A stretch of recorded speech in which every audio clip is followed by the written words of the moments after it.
Did Ilhan Omar say that deportation of Trump supporters would begin after we win? No, that's not true. The story was published by a liberal satire website that tries to mislead Trump supporters and Republicans into sharing made-up stories that are clearly marked as satire when you actually click them.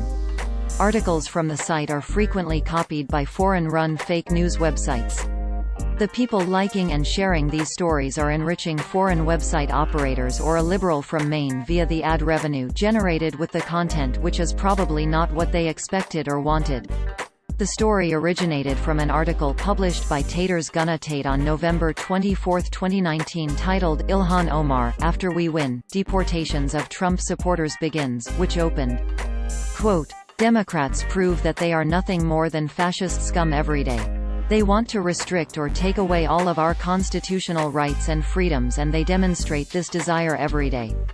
The latest example of a leftist announcing to the world they are perfect fascists comes from the mouth of Minnesota House Representative Ilhan Omar, who recently told a colleague her party's plans for America should the Democrats regain control of the White House. President Trump and his supporters have tried to destroy America with their criminal actions and constitutional violations. This cannot and will not go unpunished. End quote.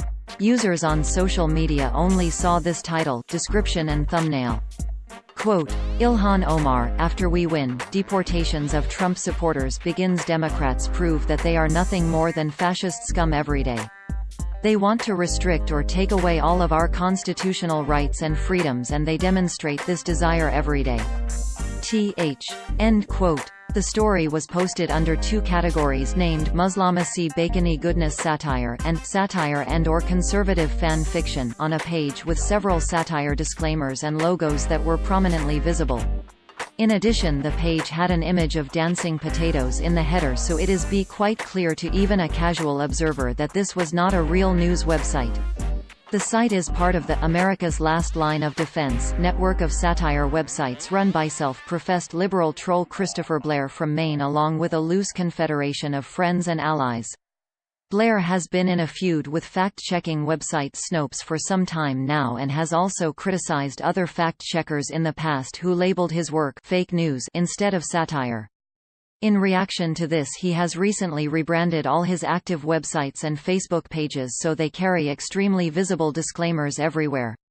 This story is quite similar to an earlier one about Kamala Harris that the network put out some months ago, which we wrote about here.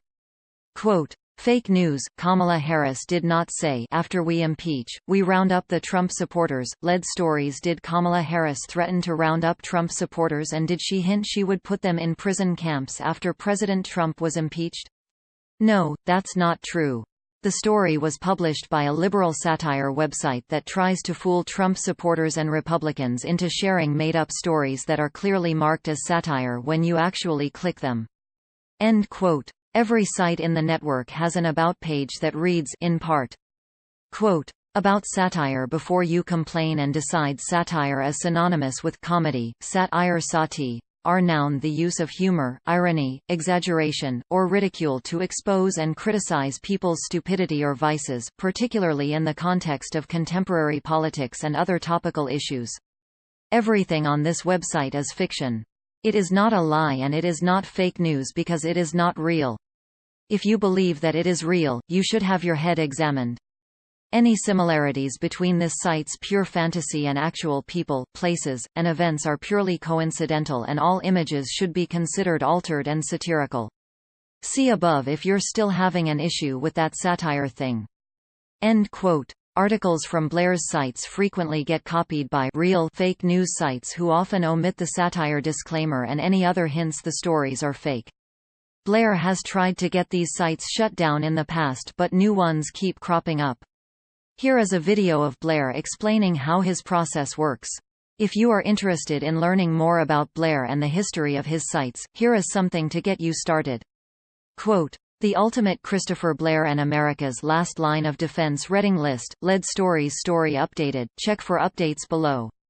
Yesterday, Eli Saslow at The Washington Post wrote a fantastic article about Christopher Blair, a man from Maine who has been trolling conservatives and Trump supporters online for years and occasionally even made a living out of it.